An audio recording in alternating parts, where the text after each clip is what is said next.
Bismillahirrahmanirrahim. Assalamualaikum warahmatullahi wabarakatuh. Apa kabar teman-teman semua? Semoga semuanya selalu dalam lindungan Allah Subhanahu wa Ta'ala. Baik, minggu kemarin kita telah belajar mengenai ibadah.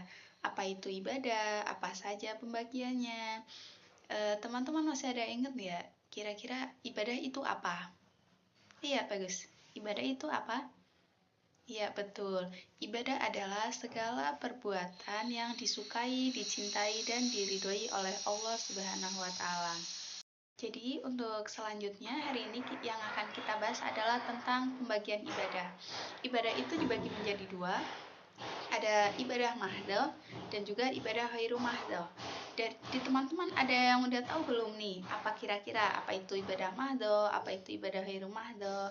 Yang udah tahu boleh tunjuk tangan. Oh, belum ada ya.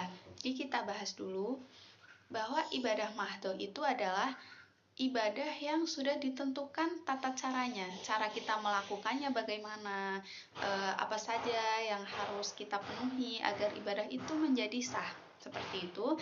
Nah, kalau yang ibadah ghairu mahdhah adalah ibadah yang tidak ditentukan tata cara dalam melakukannya.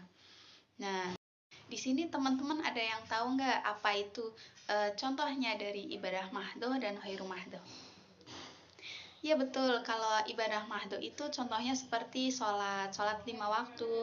Dalam sholat itu kita sudah ditentukan tata caranya ya, bagaimana kita melakukan sholat, apa syarat sahnya, rukunnya, bagaimana, itu sudah ditentukan. Sedangkan ibadah ghairu mahdhah itu nggak ditentukan tata caranya, seperti kita bersedekah, kita menuntut ilmu, kita lain-lain dan segala macam. Nah, di sini Ibu ada pertanyaan menarik ya, bahwa bagaimana nih jika orang-orang ini lebih mengutamakan ibadah ghairu mahdhah daripada ibadah mahdhah.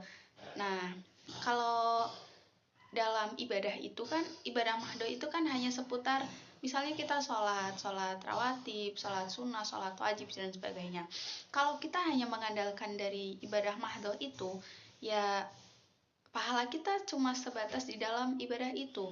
Jadi justru ibadah ghairu mahdhah itu yang menjadi banyak ladang pahala untuk kita. Seperti ibadah ghairu mahdhah kayak kita menuntut ilmu, kita niat untuk ibadah, itu akan menjadi nilai ibadah. Ketika kita makan, kita pakai baju, kita bersedekah, kita menolong orang, ketika kita niatkan semua perbuatan itu untuk ibadah, maka hal itu akan dinilai ibadah. Nah, kira-kira dari penjelasan ini teman-teman ada yang ditanyakan tidak?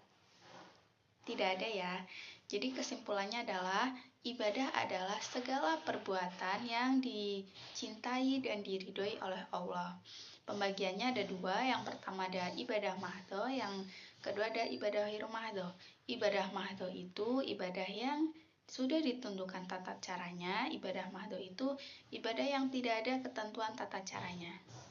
Segala perbuatan, apapun perbuatan itu ketika kita niatkan untuk ibadah, maka hal itu akan menjadi nilai ibadah. Gitu ya teman-teman. Cukup sekian pertemuan kita hari ini. Hati-hati yang mau pulang, hati-hati di jalan. Yang melanjutkan kelas silahkan melanjutkan. Cukup sekian. Wassalamualaikum warahmatullahi wabarakatuh.